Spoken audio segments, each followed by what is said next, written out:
White Lotus Season 3 has everyone booking their flights right now. But here's what HBO isn't showing you. 90% of the luxury travelers aren't even going where the Thai elite are. Like, they're skipping those places entirely. Wait, really? Yes. The 4 seasons featured in White Lotus, great property, but the real luxury insiders are going way beyond that to islands that most tourists don't even know about. The White Lotus fantasy that you're spending $2,000 plus a night for is not the true Thailand experience. It's what Hollywood wants you to know. This is the Upgrade Edit, and today we're revealing the real Thailand that White Lotus only scratched the surface of. Here's the real inside access to Koh Samui.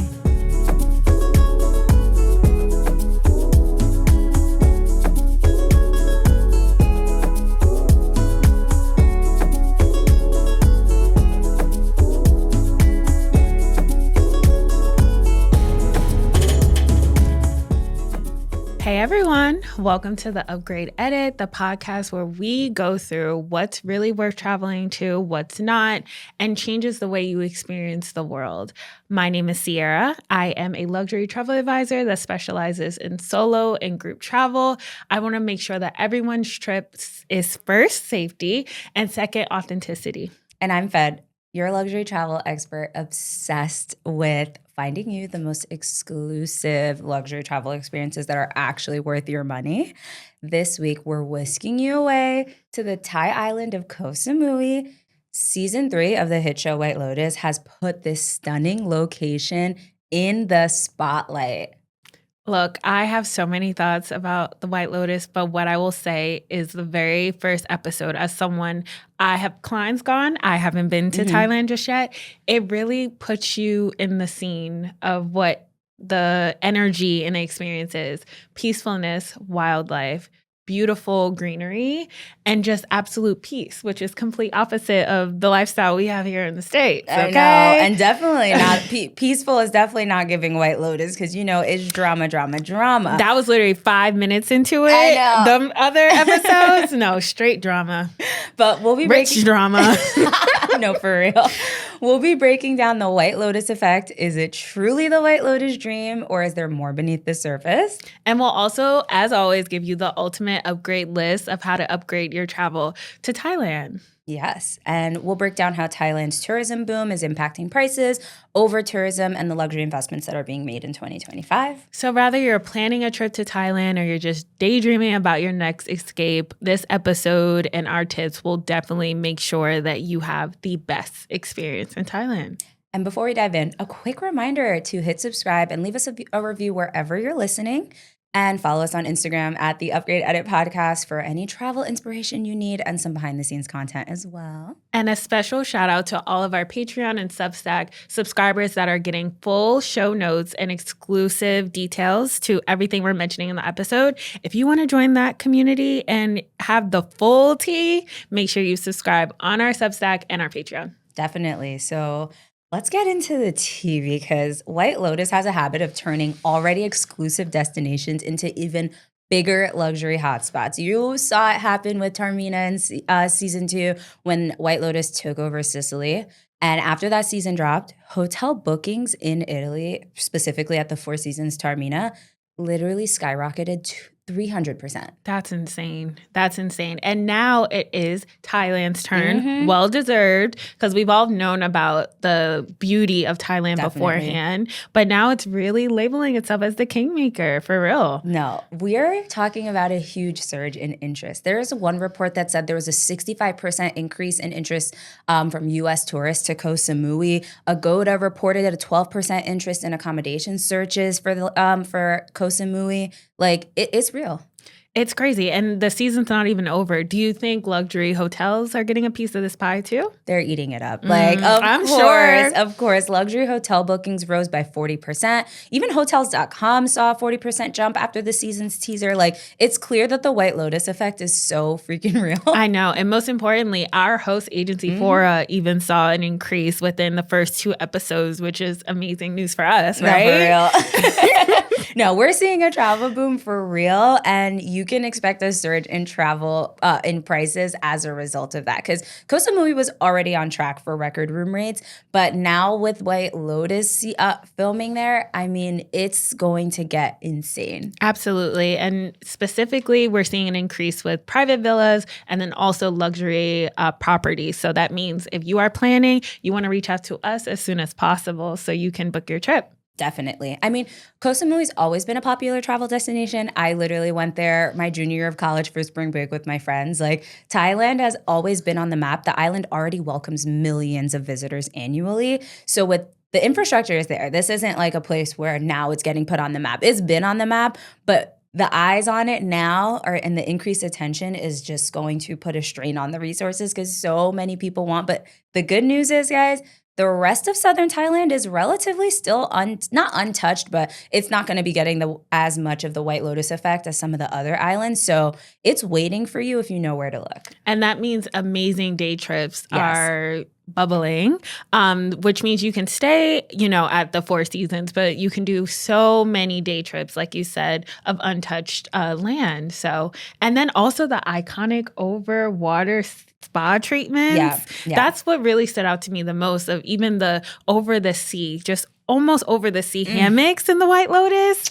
I could stay there all day long, okay? That's where you'll find Ciara. We'll have a full rundown of everything on our Substack for you, so don't worry. You don't need to bring out your pen and paper, or everything will be in our show notes, but you're so correct. And here's the thing. What people see on White Lotus, it's not actually how the Thai elite experience Thailand. Like, don't get me wrong. Y'all know I love me a Four Seasons. Like, Four Seasons.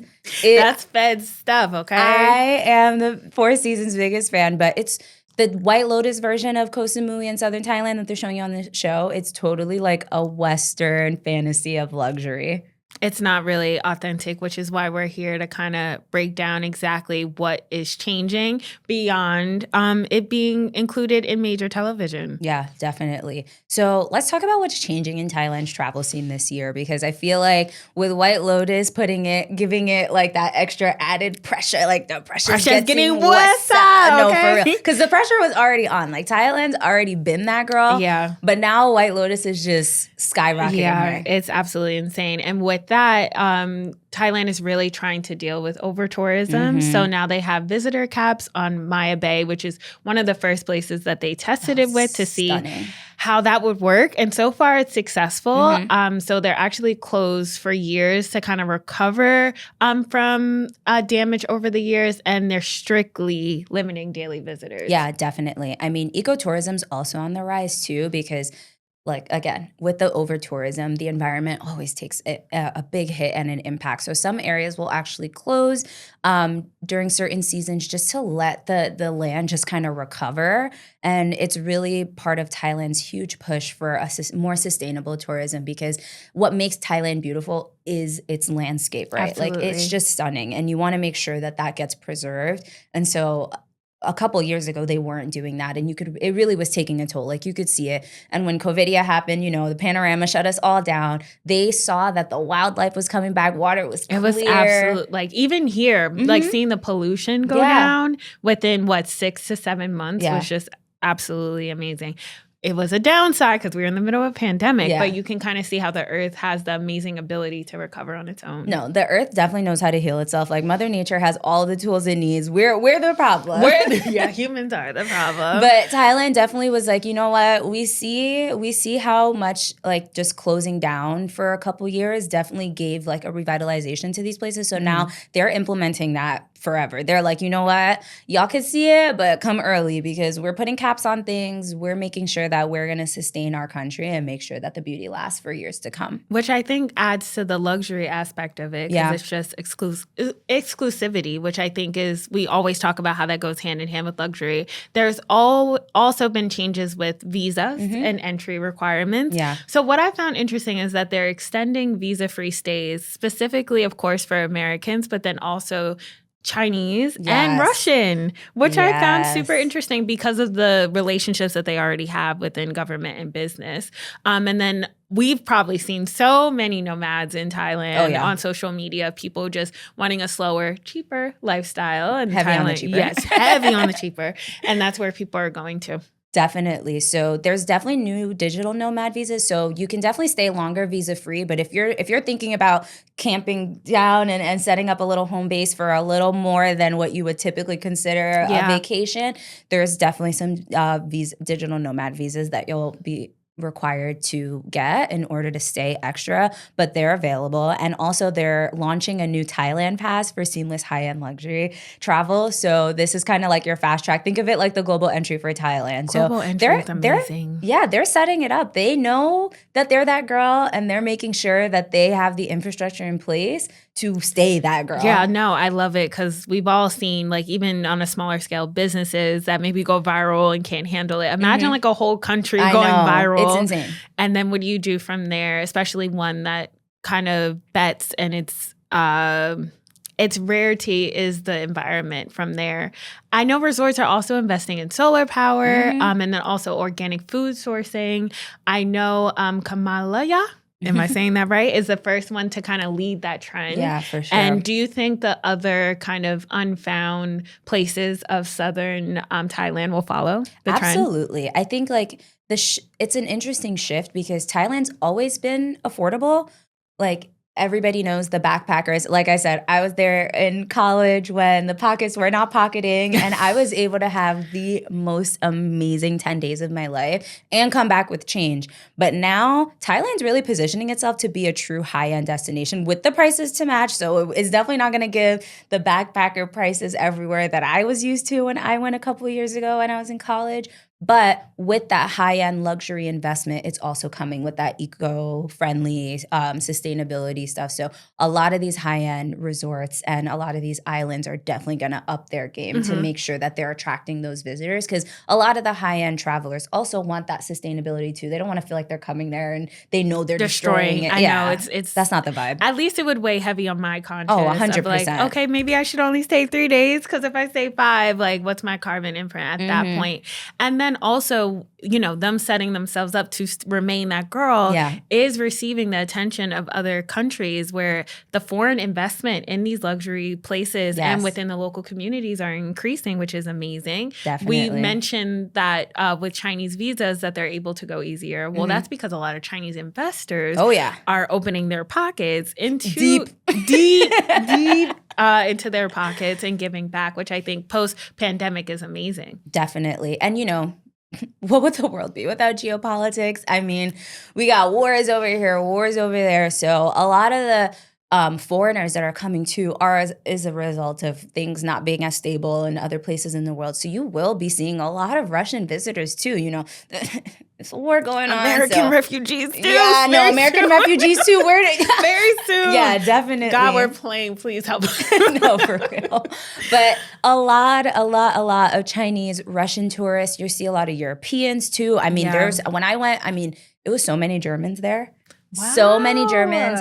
And there was a lot of Israelis too there. Like you would find Israelis there all the time, probably now too, especially with everything going on with the war. So definitely geopolitics is playing a lot in the rise in tourism that you're seeing of so many people just flocking to Thailand because it's warm, the food is good, the sun is hot, it's cheap. Like it's a vibe. It's a vibe. You Thailand can go to is the just full that moon girl. parties, which we'll get into later in the episode.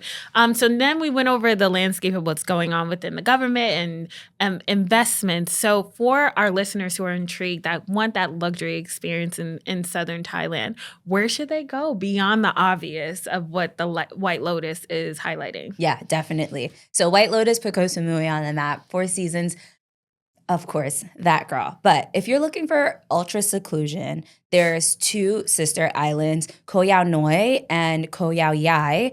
That's where it's at. These islands are nestled between Phuket and Krabi. So both Phuket and Krabi, everybody knows. The major airport that you actually need to fly into to get to most of the southern islands is in Phuket. So you will probably fly into Phuket and then take like a ferry to some of these other islands. So it's nestled right in between Phuket and Krabi. They have 5-star resorts with literally like not the type of crowds you're going to see in some of the other islands. So that's where you want to think of if you want that ultra seclusion. You want to also think about Anantara, Luana, Koh Samui. It's more of like a Chinese Thai design. and the Anantara Boput Koh Samui, and even the Rosewood Phuket is also stunning. Anantara Mai Khao, also in Phuket, are also getting their White Lotus action too, even though they're all on different islands. So those are some different ones, and we'll obviously put all these in the show notes because the pronunciation, the names, y'all. Pray for me, y'all. I want everybody. You ate that up. Girl, me and Thailand, we go together real bad. Like when I tell you I spent 10 days there and I could have stayed longer, but I had to go back and take my midterms. But anyway. How'd those go? Like you were ready. Listen, we got that degree. That's all I have to say. We got that degree. But fuck it. Thailand is notorious for having some of the longest names. I want everybody right now, while you're listening to this, pause this video and go on YouTube and look up, y'all know Bangkok.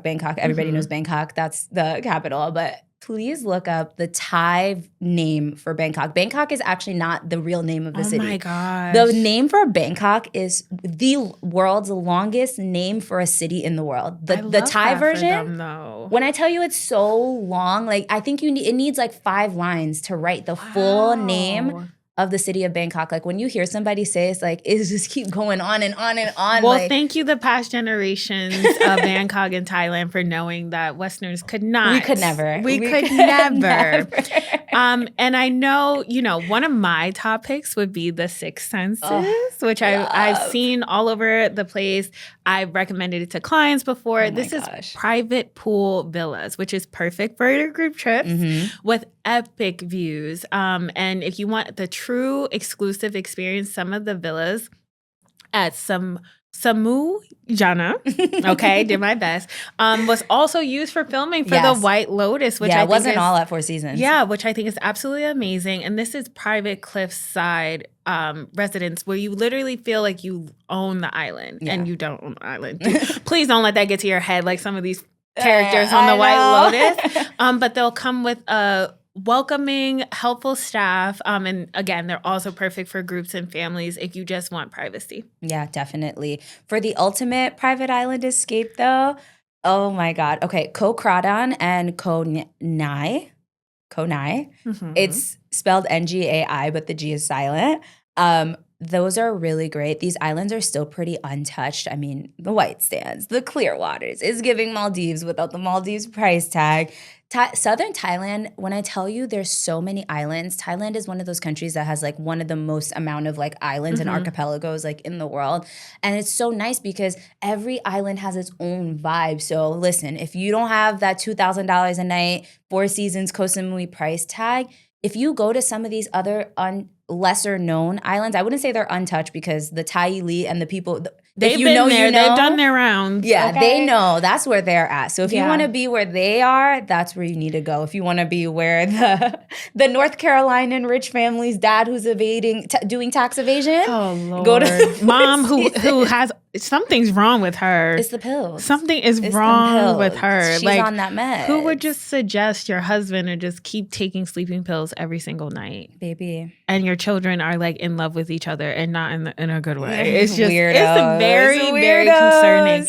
But I think what we're summarizing is barefoot luxury, which I personally love. It's privacy. It's you're going somewhere you've never seen before, where like you're the one coming back to all your friends and family. This is where I went. No mass tourism. You don't have to worry about crowds. You could be quiet all day if you want to. Literally. Like you have the money for it. You'll hear the monkeys. Oh, you can talk to the monkeys, absolutely. But you don't have to talk to nobody. Yeah, exactly. I'll talk to the monkeys now, as long as they don't attack me.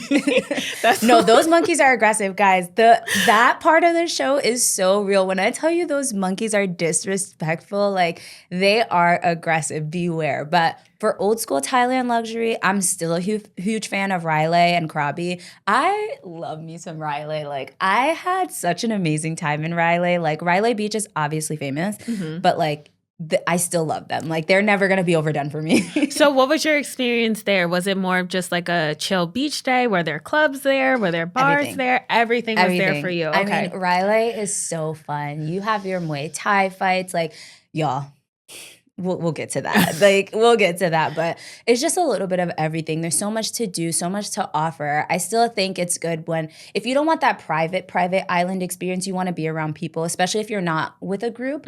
I would say stick to some of the bigger islands like Krabi, Railay, Phuket. That's where you're going to get some of the crowds where you'll be able to meet people and have fun. And it's really pretty safe. Like Thailand, I will say I had no issues, none whatsoever. The Thai hospitality is unmatched.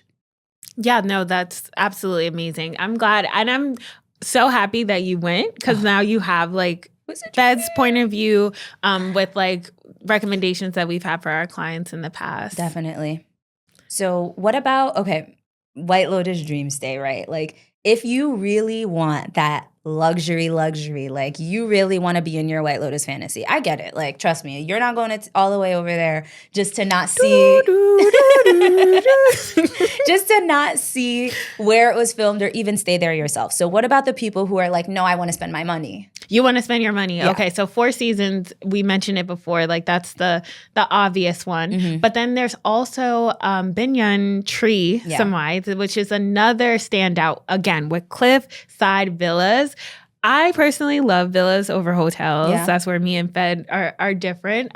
But they both have incredible spa treatments and just a relaxing atmosphere overall. You just want some time to go away. They also have a rainforest spa, which I think is absolutely amazing. That was out of my budget when I was in high school. Look. When I was in college. But it's in the budget now. Yeah, okay. now. So that's the accomplishment. Where like I feel like here, unfortunately, we have like Rainforest Cafe. This is a rainforest spa that I can imagine I could spend all day there if you let me. And then also for families and groups, which are we have the Ritz-Carlton, which we know is a classic. Anywhere you go, you'll know you're taken care of. And this is a resort experience with more activities. And then they also have a multi-bedroom villa, which is, again, perfect for families or groups or special occasions you may be on. Definitely. And then we have Conrad. Yeah, love me a Hilton hotel. If you have your points, listen, if you're a points warrior like myself, you can definitely use them at the Conrad Koh Samui. It's unbeatable. Like, definitely ultimate villa privacy. Every villa faces the west, so you have the perfect sunsets, and they all have private pools. And honestly, I'll be honest, like the ones that we just gave you, those are like the major brand name hotels, the ones that you're used to, right? Ritz-Carlton, Banyan Tree, Conrad, which is a Hilton hotel. Those are in Four Seasons, obviously, love you down, no shade. But those aren't always the best choices in Thailand because let me tell you something about Asia. When I tell you they eat down with their own like smaller luxury properties, their own brands. And there's stuff that we wouldn't hear of because they don't have flagships or hotels maybe in America or in the West. But their version of luxury resorts are really where you want to stay, honestly. I get people want you're a creature of comfort. You love your hotel buffet breakfast at the Hilton. You want your eggs and your bacon. I get that. I mean, I guess. I don't want eggs and bacon in Thailand, though. Pass me the curry puffs. That's what I want. No, I hear you. So we just gave you the major brand names, but there's a hidden luxury gems in Thailand, which I really think a lot of people don't know this actually. But for my Amman junkies, everybody who loves their Amman hotels, the first Amman hotel was actually in Phuket. So they've been that girl. Been that girl. That was the first Amman property. But there's definitely some luxury hidden gems in Thailand that are like the local luxury resorts. And I really think that's where your best bet. So let's talk about those. Yeah, so first we have the Cape Fawn private island. So that's a favorite hidden gem. That's truly a hidden gem because it's marketed as a secret island getaway that's just minutes from the Four Seasons. You can literally stay on a private island that's just walkable. And it's low tide, which I think is so important. It's so cool, right? There's nothing worse than like just wanting a relaxing beach day and then you get there and the waves are absolutely insane. Yeah, the water's chill. I'm not, I'm a pool swimmer. Like when it comes to a wild ocean, I'm not your girl. Yeah, the Pacific Ocean's insane, but the Gulf of Thailand is actually pretty chill. It's not too crazy. But what I love about these private islands is that on low tide, you can walk right across to Koh Samui. And then when it's high tide, you obviously have to take a boat. So it's like so interesting where you can walk across at sometimes when the tide is low enough, and then you can take the ferry or boat back when it's not. Like that's like the beauty of Thailand for me. The Gulf of Thailand is just so nice because the waters are not crazy. Like it's not giving like South Pacific Ocean. Please, like, I can't. No, it's not. I can't. No, because then you feel comfortable no matter what the tides may be, and then there's always a boat available, especially Always. if you have a private charter. You can do it whenever you want. One thing I will say though, y'all, Thailand is not the place to be bringing your big Jagunda freaking Ramoa suitcase, because those boat transfers, baby, they're small, knee deep. Okay, you're gonna be in the water. Like you need to walk into the ocean to pass the man your bags and then get on that ferry. I made that mistake. And I will tell you, learn from me. Pack light. Pack light. Pack a backpack. First of all, you're not even going to be wearing clothes because it's hot as hell. Like, first of all. So you don't need to be packing everything under the sun.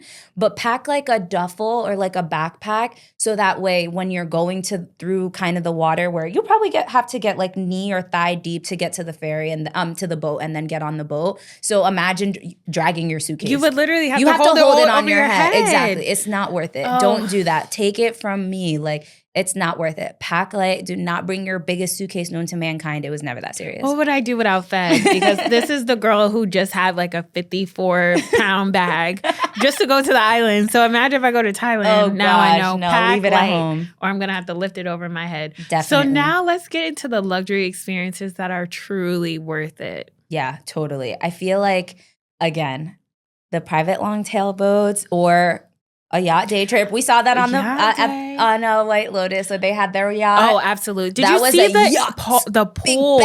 Okay. The pool on the yacht. That was stunning. Oh my gosh. Like absolutely amazing. The stuff that was going on the yacht. Yeah, I don't know about all that. The guy standing, I forgot. He was in the previous episode, the scammer basically. He's staring at his wife, talk to all these young men. And he's just sitting there drinking a Coca-Cola staring at them. Weirdo. But well, losers back home, right? That's what they call them. No, we need to get into that in a bit, but let's still like remain in our paradise of the private long-tail boat. It's definitely worth it. You have to make sure. I think a boat trip is required no matter where you go. If there's a sea, you should be on a boat there. We also recommend escaping to the Angtung Marine Park, which is absolutely amazing. Instead of going to more crowded areas, you will need a local operator there. And that's where your travel advisors come in to recommend for you. And this is where it's just more quiet. You can do snorkeling. Yeah. You can do different water sports. And there's also, which I think is amazing, micro lagoons that are more private and they're completely crystal clear. Yeah. So this is a lagoon. Sometimes you have to share lagoons if you're going like on a group excursion, but since they're micro, you can do it with your smaller group. Yeah. You can be brave and do it by yourself if you're a solo traveler. And you can avoid the tourist wave. Yeah, because Koh Phangan is really crowded, honestly. Like, and that's where you're gonna get. That's where That's where you're gonna get your more younger backpackers that's trying to save money and just party and drink. That's where the full moon parties are too on Koh Phangan. So if you want to get away from the main tourist wave, then you want to go to the Angtung Marine Park or Koh Thayan, which is also really nice. I have a question. Yeah. So the full moon party that we saw on the White Lotus, you actually experienced a real full moon. I did. How do they differ? Is it like completely false? Is it true? What is the full moon party like? Here's the thing about the full moon party. Like, it's become so like gentrified now with so many tourists that it actually doesn't encompass the actual Thai culture because Thailand, the main religion there is Buddhism. And so with the full moon, they really follow like the phases of the moon. And the moon rules us. Like the same way the moon rules the tides of the ocean, we're made of 80%, 90% water. Let me tell you something. I'm not a crier. That full moon, you're going to catch me with them tears in my eyes, okay? But now it's just become so commercialized where it's all just about drinking, partying on the beach. You have the fire dancers and the neon headbands and it's a lot. Listen, it's one of those things where you should do it once. You know what I mean? Have the experience. But if that's not your vibe, like like it's definitely not a cultural experience, like a true Thai cultural experience anymore that I feel like you need to experience because it's really just a giant beach party, like with a bunch of drunk people. It would be more of an experience if maybe you did like a Buddhist temple. Exactly. Okay, yeah. That's what I would say. If you're going for a true Thai cultural experience, you're not going to get that at a full moon party in Koh Phangan. Like you're just not. That's what I assumed because on the show it was kind of like, okay, this feels just like a yacht with the party. Water and where's the moon? I didn't see the moon. Where was that child's mother? The child who like was squirting the water gun at them. I was like, where's your mom, bro? They needed that though. Like loosen up. She's like, I'm going out later. I can't wet my hair. Like, go back to your room. It was never that. You have a blow dryer. Okay, it was never you'll that be serious. fine. But where was that child's mother? Who knows? But I love that the energy of that child. Do you want to get more into like if you wanted a spa day, what that would look like? Yeah, definitely. So you have Kamalaya Wellness Sanctuary, another must. It's like the ultimate holistic retreat. So you have like the ancient Asian healing traditions because, you know, you're in Asia. So they're definitely going to do more of the like cultural Asian healing traditions, but they definitely have some like more Western approaches too. And if you're looking for more than beaches, the interior of Koh Samui is actually very lush. You're going to find hidden waterfalls, jungle hikes, which I have an intense and insane story about a jungle hike that I did. I need to hear it. You can do some community visits too where you can learn about the Thai farming traditions. And some tours you can even help plant coconut saplings too. So it's like a way to give back as well. Like there's so much to do. It's actually not just beaches, even though you're in southern Thailand, which is like island vibes, beach vibes. But the interior of some of these islands are genuinely like more down to earth. That's where you could really get some of the traditional Thai culture for sure. Got it, which I think you definitely need. And then for our foodies, it's foodie time, big bag time. I personally love Thai food. Like it's probably top 4. So you can also do a private cooking class. Yes. Which is, I did one in Colombia and you just learn so much about the culture and how they prepare their food and how it may be different than somewhere else. And you can really learn more about the authentic Southern Thai flavors, which I think I would be taking my notes there. And premium wine pairings, which I think is amazing. I will say one thing about Southern Thai cuisine, y'all, is hot. Spicy. So I knew that was coming. Spicy. I knew that was coming. Y'all, bring your Pepto. Bring your antacid. Pepto, maybe a milk, bread, something. Not water, because it's just going to spread. They do not play when it comes to spice in southern Thailand, y'all. Please. And is it just automatic? Like you can't say mild or... Even the mild, respectfully, like their version of mild and our version of mild is so different. But luckily, they're used to Westerners, so they pretty much already know like you can't take it. You got a different palate. If you think you can handle it, you can't. Like, don't even play with sick. yourself. You're going to be on that toilet. Like, please don't play. Ooh, child. Yeah. But it's so worth it because it tastes so good. The flavor is, I mean, Thai cuisine is like unbelievable. And it's so funny too because you talked about how you love Thai food, which is like Thailand, it's all the way across the world. I know. But they have a Thai World Food Program where they actually like have like Thai food ambassadors in every country. That's why every country you go to has like a Thai restaurant. There's Thai food. Same thing with India. Like, and it's not because there's always a lot of Thai people there, but they make sure like to export their cuisine culture everywhere around the world. Amazing. It's one of their biggest exports is their food culture. It's so good. Like Thai food is really, for me, top 10. No, yes, definitely. I would say top 4, like out of all the global cuisines that I absolutely love. Good. And it's not just pad Thai. Like there's just so much. Everything. There's stuff you didn't even know. Like when I tell you, well, I thought I knew curry. Yeah. But Thai curry, they have so many. There's yellow curry, green curry, red curry. Like they take curry to a different level. I'm telling you, like Thailand will open up your palate, but it's different.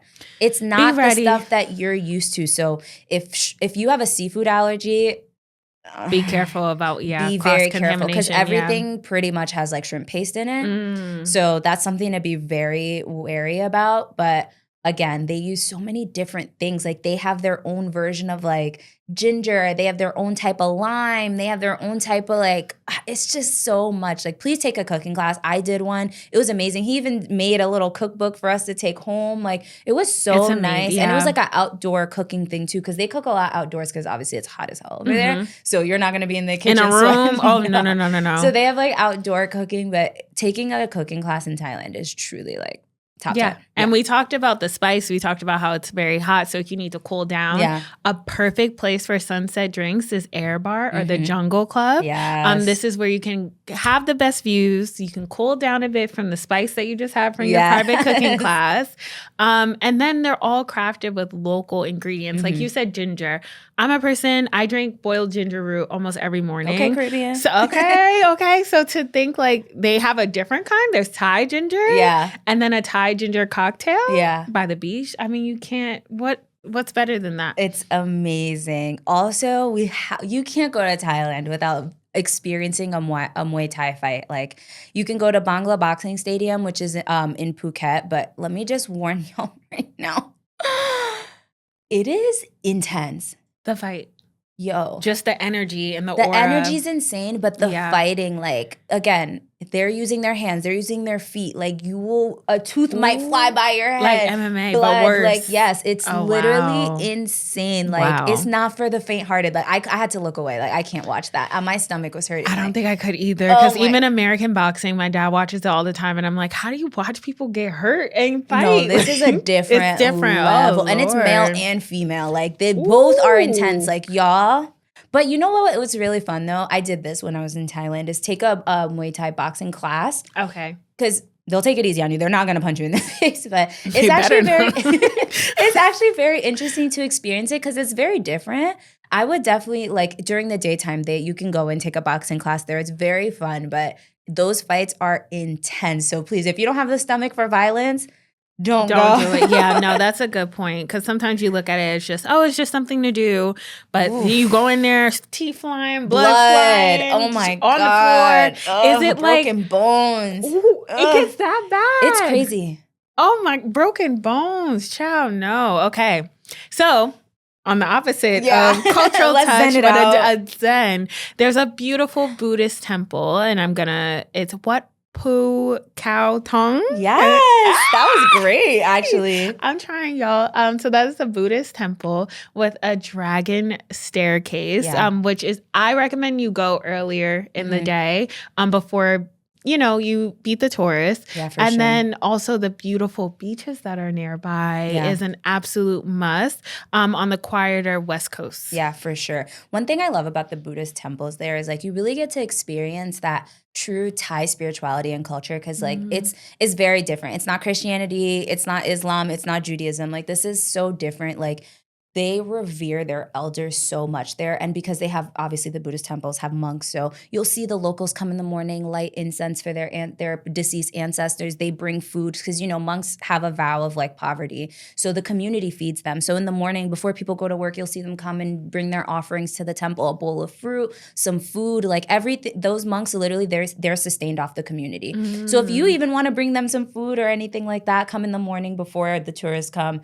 and just kind of watch how they pray. Like, it's such an amazing thing to watch. They bring flowers, like the little flower necklaces. They bring just offerings for their ancestors, offerings for the temple. It's really, truly a spiritual experience. It's really nice to see. Like, you feel the energy too. Like, these monks, they're literally just wearing their orange robes and just taking care of, like sustaining this ancient culture. Like, it's really a beautiful thing to see. Like, I highly recommend everybody go to a Buddhist temple, even if you're a different religion. I'm not saying you need to participate or pray, but just see experience what it's like. it. Yeah, because I know the creator of White Lotus, Mike White, in the beginning or like in the teaser, he said he was creating the show to kind of speak on Western spirituality. Yeah. And even in the first episode, when the man or teenager was praying, I think he was from America, of his mother not being hurt.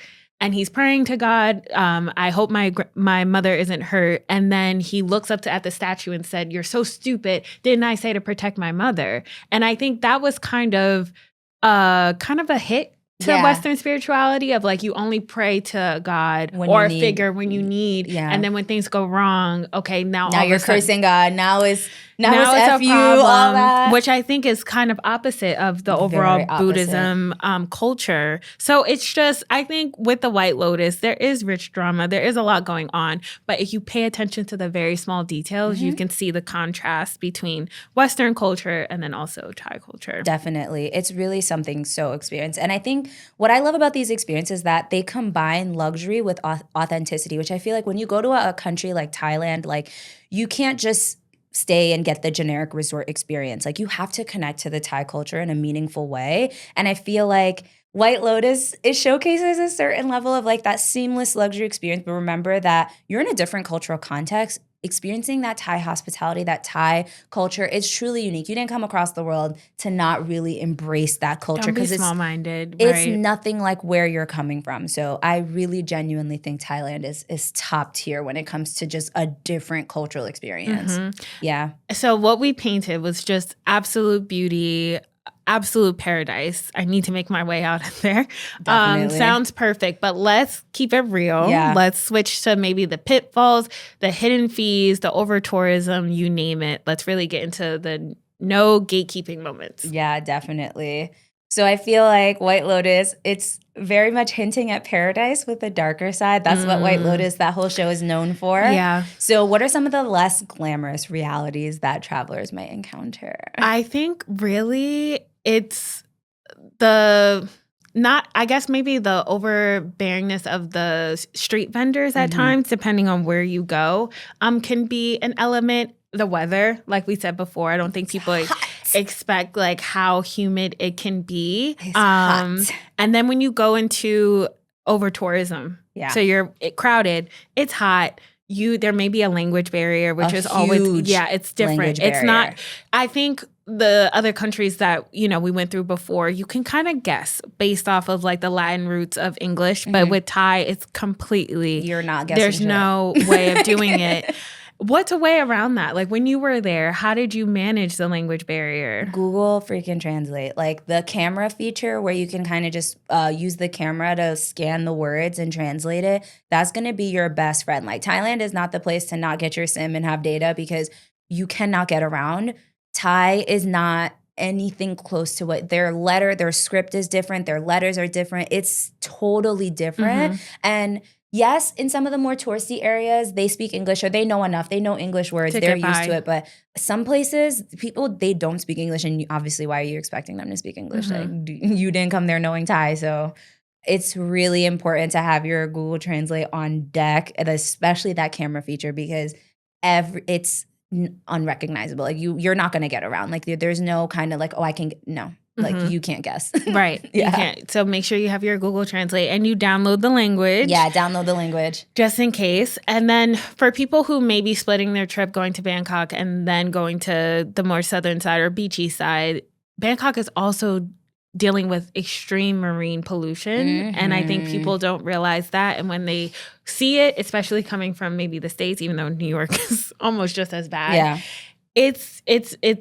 a huge burden on the locals, and it could be very jarring for someone who's maybe seeing it for the first time. And that's why I think it's very important for the travelers to be mindful. You don't want to add to this already ongoing problem, right? Yeah, especially with the single-use plastic. Like the plastic pollution is a huge problem. Like I'm not even going to lie. Like especially in these islands where they might not have the most advanced waste management systems, like, and people are just buying water bottles, buying chips, buying stuff, and it all ends up in the water. So definitely try to at least support businesses that are committed to sustainability. Like I know my bookie, my bestie, the Four Seasons, they take initiatives to eliminate single-use plastics, and they're working on reef conservation. So try to support. I know Six Senses too is also amazing when it comes to sustainability. Like they're one of the biggest brands when it comes to eco-friendliness and sustainability. Those are where you want to give your money to. If you're going to stay at those big brand resorts, make sure they're doing their part for sustainability, because it is an issue. It is. And then also we're going to talk about overrated tourist traps and another thing of the mass market elephant sanctuaries, or they try to call them sanctuaries and they're not. Even down to the snake shows, which we saw a bit of in the White Lotus, and that went terribly wrong. But what are your thoughts on it? I mean, just from our face expressions, we know it's absolutely terrible. I hate animal tourism. Like, I really, really dislike animal tourism. I think it's so exploitative, especially when it comes to those elephant tours and those like, a lot of the times they're sedated. Like, you can tell they're treated please, guys. Dehydrated. Like, oh my gosh. It's really, really, really, really not good. Like, I really can't. There's no amount of reallys that I can talk about. When it comes to tourism, animal welfare comes first. Like, please, I know it's cool to have that little picture with the elephant and you see the girlies on IG and all of that. But guys, like, think about the animal. Like, if it's not right. But you know what? I will say, not everywhere is like that. Like, that's snake show thing, like those are the things terribly wrong. I mean, first of all, letting that them man go, and then your girl gets bit by a cobra. First of all, she's too like girl. I don't stand know. Up. He does be not weak in the want knees. you. She's weak in the knees. He literally said, "Hopefully, you find another man." And this man is. I don't think he's healing or processing the death of his father that happened years before. She needs to stand up. He's just after that. You're gonna get back with him? No. Girl, you got bit by a cobra. Be so for real. You could have died. It was never that serious. And he doesn't even look good. Like, listen, I get that he was footing the bill for that 4 seasons. I get it, but child. But that's the difference, splitting, not covering. I don't know. It seems like he was money bags. I feel like he was bankrolling it, but he was very much doing it and kind of expecting her to be like, okay, I'm giving you this experience, leave me alone. Right. And it's like, she deserves better than that. I need her to stand up. You're my partner. You're my soulmate. I'm like, oh, girl, wake stand up. Please. It's too much. But again, there are sanctuaries that are doing things ethically. So make sure that you're going to one that is that, and you can look them up. So there's Elephant Haven and Samui Elephant Sanctuary. They are definitely doing things ethically. So just be mindful. Like, animal tourism, you need to be so careful with that, because it's, yes, I get it for the gram, but at the end of the day, these animals sometimes are not being treated well, and it's never worth the picture. Let me tell you, in 2025, there's only a very small amount of people where that's considered a flex nowadays. Yeah. Like, a savvy traveler will look at that picture and be like, okay, but what trauma are they putting that animal through? For a picture? So it's not a flex it was at never all. That serious. Make sure that you're going to a haven or a sanctuary that's doing it right, where you can still record and have that memory, but the animals are being treated fairly. Definitely. I feel like the other thing too is like the overcrowded tourist packed temples. There are so many Buddhist temples all over Thailand. I mean, it's just like churches here. Like, every corner, every street corner, you can find a church. Over there's a temple everywhere. So you have the big Buddha temple, which gets overrun by visitors. And like, yes, it's nice to see. But if you want to have a more calm, peaceful experience, you can head to Wat Plai Lam at sunrise.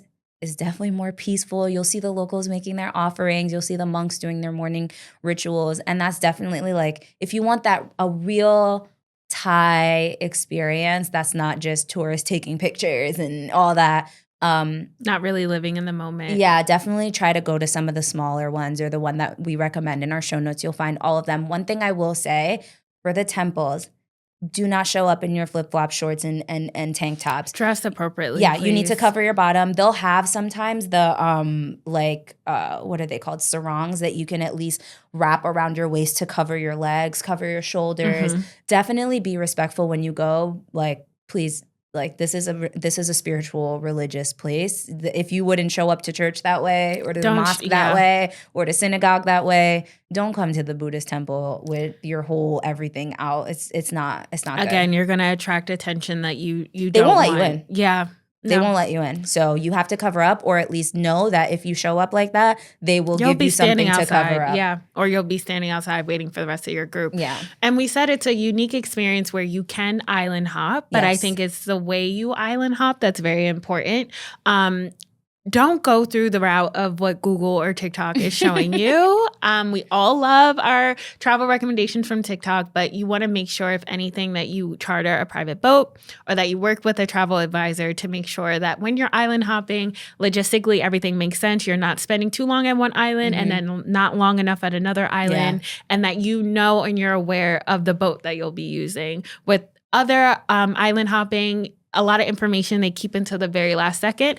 And then next thing you know, you're walking onto like a 5-passenger boat that you weren't prepared for and you were expecting a full yacht. Yeah. And there's 30 people on it.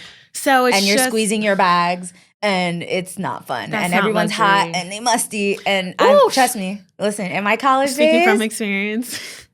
The pockets were not pocketing. I was not chartering my own boat. I can tell you right now, if I had the money, it would have been a much better experience. Right. So then make sure you're chartering that private boat and you're working with an advisor to make sure that everything makes sense day of. Definitely. And the last thing the night markets are so good, but you just need to make sure you're going to the right ones, because there's some that are super touristy, like the Fisherman's Village, which, listen, it's one of those things, if you want to see it, go see it. We're not telling you not to, but it's not the best one. There's way better ones. There's the local Lamai night market, has a more authentic kind of experience, way better food, and it's just so fun. Like the Bangkok night markets are great too. Definitely go to the night markets in southern Thailand. Like you will be eating for days. One thing I will say, Thailand is one of those countries where they eat bugs. Yes, it is a bug-eating country, just like Mexico. What's the most popular? I had a plate of crickets. They're actually pretty good. They barbecue them up. They put some seasoning on them. If you close your eyes, it kind of tastes like crunchy sunflower seeds. Okay. Like, if you have to close your eyes though, but listen. I can imagine it. It's a delicacy. They have scorpions. They have, all types of bugs and critters. See, a scorpion, I feel like I have a little juice to it. I don't know if I could do that Some people say it tastes like chicken. I definitely had a plate of crickets. It tasted pretty good. Okay. I'm not gonna lie. Okay. I'm open to it. And then I know you mentioned before about figuring out, do you want to take ferries to certain islands? Where do you land? So we want to get into that of, if you have a client, they want to go to southern Thailand, where do they start? And then how do they get to their final destination? Yeah. So if you have the funds, you can definitely fly straight to Phuket, like we said, but you're always going to stop in Bangkok first. So if you're flying internationally, you're going to land in Bangkok. And then from there, you get to wherever you're going, whether you're going to northern Thailand or southern Thailand. Bangkok's going to be your first stop. Thailand's island network is really vast, and some places are super accessible. Others, you need a combination of a flight, a ferry, a private transfer. So you need to get it right. I will say, like, Bangkok Airways is giving monopoly, because that's pretty much the only airline that will fly down to the southern islands. So you don't have another choice. You don't have another choice. So they know what they're doing, and you can expect to pay between 150 to 300 one way, especially during the high season. It's not cheap. Like, they know that they have a monopoly and they're going to charge you because they know that you don't have another choice. But it's expensive, but it's one of the most beautiful, smaller airports in the world. Yeah, so you're Koh Samui paying, but really nice. At least, you're staying in a very nice airport. And there's no crazy crowds like other areas. So that's a plus. They also have open air lounges, which I need to experience. And then this is where you would also have your private transfer if you needed it. I will say the flights do sell out fast, especially in peak season when everyone's traveling, and it gets pricey. Like, they have a monopoly again on this route. So like when it's done is done. Flight finished, like you just have to wait for the next day or something. Exactly. So, but if you're feeling extra, you want to skip the crowds altogether, and your pockets are long, there's definitely a baller option.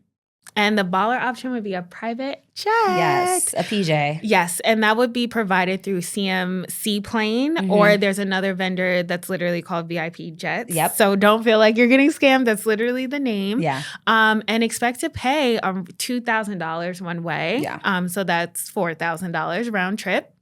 But if you're traveling with a group, you're splitting that cost. So that's the plus of it, and you're saving time. Which time is money. Time is money and comfort. Like, and this is how you're starting your trip. You want to make sure that, yes, if you're paying extra, you're set up for success and in comfort, and you're not rushing or holding the bag over the head. Just imagine that. You're not paying the money. You're going to be holding the bag over your head. So it's too much. It's not worth it. But what is worth it are the private jets if you have the pockets for it. Oh, absolutely. Speaking of reality checks, let's talk about Instagram versus reality when it comes to Thailand, because I know y'all have seen the pictures. The pictures are everywhere. But let's talk about social media versus what you'll actually experience in Thailand. I think what people fail to realize is there's Photoshop. There's a thing called Photoshop, right? And what a lot of people are doing, they're Photoshopping people out of their photos. Like, I think people go to Thailand and they think they're going to get that solo picture, no one in the background, peaceful, untouched waters, untouched sand. That's not the truth. Yeah. You're going to, especially in peak season, you're going to have people behind you. Photobombing to the highest degree. Yeah. It is so freaking crowded. I can't stress it enough. Like, if you're going during high season when it's hot, March, April, that time of year, like between really like November and April, it's crowded. You think you're the only one that had the right idea? No, everyone, no. We're all the same. We're all similar. Definitely. But I think a plus side of it is how cheap the food is. I think that's absolutely amazing that most of the food you'll eat is less than $10, which is also a plus. Eat good too. Oh my gosh, I need to go out there. So like the Southern Thai cuisine is heavy on spice, coconut, and seafood, which I think Fed mentioned beforehand. And this is if you go to a luxury place or if you go to, a mom and pop shop out there. I will say, if you're going to Thailand, don't just stay at your resort and eat. Like, that you will not get the full experience. Yes, they're going to have obviously Thai cuisine there too. But sticking to the resort will only you're going to miss the real thing. Like those local family-run places where you're going to get those cheap plates. I mean, there's nothing like it. Really, don't stay in your resort. Obviously, eat at your resort, especially when you book through us. You typically will get free breakfast at the very least. Yes. You're going to get a food and beverage credit. But use that up. Definitely, don't get me wrong. But venture out and try the local food. I'm telling you, you will not regret it. And it's just something that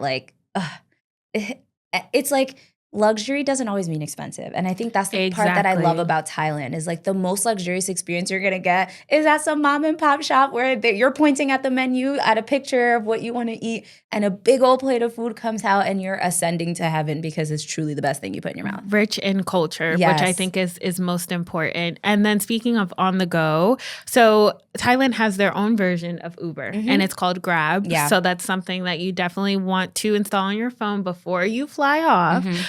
There's also metered taxis, but if you just want something on your phone and you're on the go and you want something quick, you may not see any taxis around. Yeah. Download Grab. Yeah, you're not going to see that many taxis. So definitely use the app. And honestly, a lot of these islands are walkable. Like I was walking everywhere. I was not taking taxis and I would getting them steps in. Yeah, I would probably avoid the meter taxis too because they're scammers. And then another thing as far as communication, we said before, Google Translate is key. Make sure you're downloading the Thai language that you may need. Another thing is Line, which is their direct messaging app. So I know a lot of people on trips international, they use WhatsApp. Just use Line. Yeah, whatever Line is what they use. Yeah, what they're using locally. If you need to communicate with your local guys, if you need to communicate with restaurants, drivers, that's where you go. Yeah, Thailand doesn't have a huge app culture yet. Like you're still getting that local experience where this literally just a phone number somewhere and you got to figure out how to contact them. So they're catching up, but it's not as advanced as some other places. And then let's talk about money, because some places you go, like we said in other episodes, you can use your credit card everywhere. Some places even you can just tap everywhere. But Thailand, it's a little different. Cash king. Yeah. I think when you're going to high-end restaurants or, of course, your resorts, you're fine with cards. But if you're going to more local places, you want to make sure that you have cash and you have local currency. Definitely. I always recommend you transfer your currency when you're still in the States, either at your local bank or there's plenty of currency centers. I'm in the city. There's a ton there. Yeah. So you have it on hand because it's essential. You need it. And also carrying small bills. Yeah, Don't definitely. have too big bills because, of course, you want to tip. And it's just easier getting around if you have smaller bills. Yeah, their money is different. So like things will be like 18,000 Thai baht. Like that's their bills are a lot the denominations are a lot larger. So make sure you're breaking your bills and have like 20, 50, 100 baht for tips, street food, taxi, things like that. Cuz if you just have like 1,000 baht bills, like nobody's breaking that for you. Just make sure that's something that was definitely a big shock to me because I came with a stack of cash and it was all bigger bills because I got it from the bank. So I had to make sure I was breaking it. So a lot of the times too, if you do want to take out cash, use the ATM at a bank. They're everywhere. I would avoid the ATMs at airports and tourist hubs. Like the fees are way higher. Are ridiculous. It's not worth it. Definitely just use the bank and then you'll just get a better conversion rate too if you let the bank do the exchange. It saves you money. And then while you're there too, just go to the counter and have them give you smaller bills and break it up for you. Absolutely. Nothing's worse than when you're at a smaller shop and you find like the best souvenir gift and they look at your big bill and they're like, yeah, can't help you. Yeah, exactly. So yeah, make sure you have those smaller bills. And now we're going to go into the pro travel hacks and kind of summarize what we've been talking about this whole time. And to book the White Lotus experience, I don't know if you've seen, but the property in southern Thailand actually has an experience that's very similar to what you'll see in the show, where you can enjoy tea and you can enjoy light bites. And it's the same setup that you'll see in the show. Now, what we're saying is if you do want to experience that, you need to book it 6 to 9 months ahead of time because since this has been announced, what we've been hearing from our host agency is that they have new bookings by the hour. So it's very key that you are booking 6 to 9 months in advance if you want to experience this. Definitely. And also just make sure that you understand when the peak season is, because if it's not peak season, it's monsoon season and it rains. Like when it rains, it pours, y'all. You're indoors. Like there's nothing you can indoors. Like it is there's nothing literally you can do. Raining. So make sure that you're booking 6 to 9 months in advance and you're booking during peak season, which typically is like December to March is like when the weather is just scrumdiddly yum yum. But if you want to save some money, actually try shoulder season. So April, May, just catching the last little bit of the heat before the rain comes in, or like October, November, September, even if you could catch it, you'll definitely have less crowds, the luxury experience. The weather's still good, but you're not going to get those peak prices and crowds yet. So that's definitely a good tip is try shoulder season, but not too early and not too late. But just right before the crowds right start in the coming. middle, Yeah. right. And then also learn a little bit of Thai. Just a little phrase. Hi, bye, help, how are you? Khap kun ka. Sawadee ka. Just to get you by. And it's a form of respect, in my opinion. And yeah, these small details really go a long way. They make the difference between your trip. You feel more prepared. You don't feel like you went and it was a huge culture shock. Like when you see those videos on TikTok or YouTube of people being like, I had the worst experience. And it's really, after watching the videos, like you just did not use google.com. Like you did not book with your travel advisor. Okay. You went off vibes and 2 TikTok videos you saw. And that's why you had a terrible time. You have to do your research. Yeah, you're going across the world. If you're type B, this is why we exist, okay? You need guidance. And who should visit? It's perfect for solo travelers. Yeah. It's very safe. Definitely. Very friendly. If you want to go the wellness track and you want to fall more into yoga, meditation, there's a space for you. If you want to be solo, you want to go wild, there's a space for you. And then also a girls trip. Yes. We saw it on the show. Okay. Shady ass friends. Oh. They were shady. They don't like each other. And no, they don't like each other. They don't. They're all comparing each other to each other. It's very messy. Yeah, that was messy. I can't wait to see that friend group fall apart. And I feel like that one friend, the actress, her man cheating. Yeah, because she's always bragging and talking. Yeah, I love my love man. Him. We're just all over each other. Why he not texting you back? I just feel like you don't do that around your friends. Why like, get it. You can feel the energy because he's with his other girl. That's why. But it's perfect if you want a private villa stay. Again, luxury in Thailand is kind of better than anywhere else. And if you're splitting the bill, like even better. And then also honeymooners. Yes, Thailand is perfect for couples. I went with my bae, y'all. I had a time was had.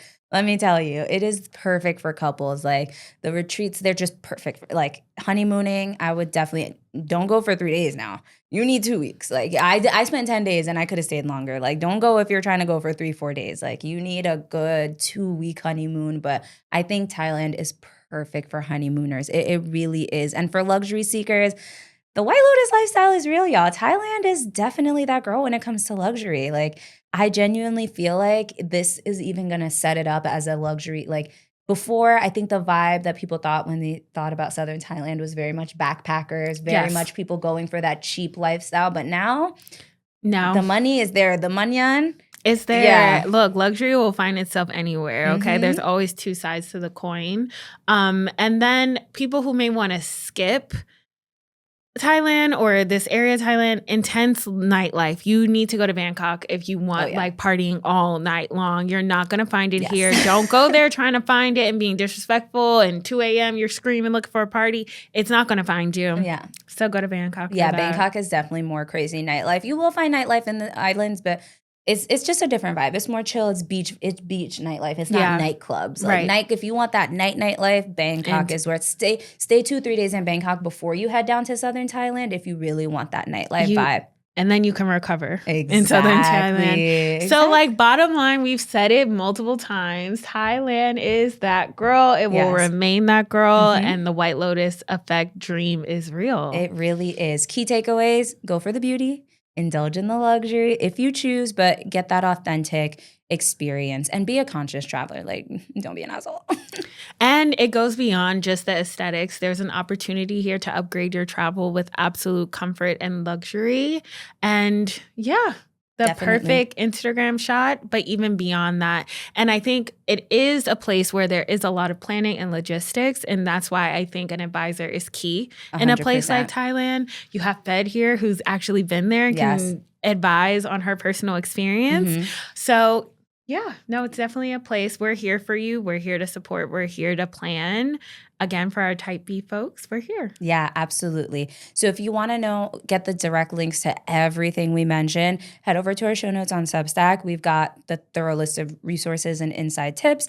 And if you're, again, somebody who wants somebody else to handle the nitty-gritty, we're both here. We can craft like the perfect Thai experience based on your travel style. So hit us up. We got you. And we want to hear from you. If you've been to Thailand, what happened? How was your experience? Please let us know. Please let us know. What didn't we cover? Like, let us know. And we'll make some behind the scenes content for our Patreon and Substack subscribers, answering any questions you feel like we didn't cover. We're here for you. Of course. And until then, this is The Upgrade Edit. Safe travels, everyone.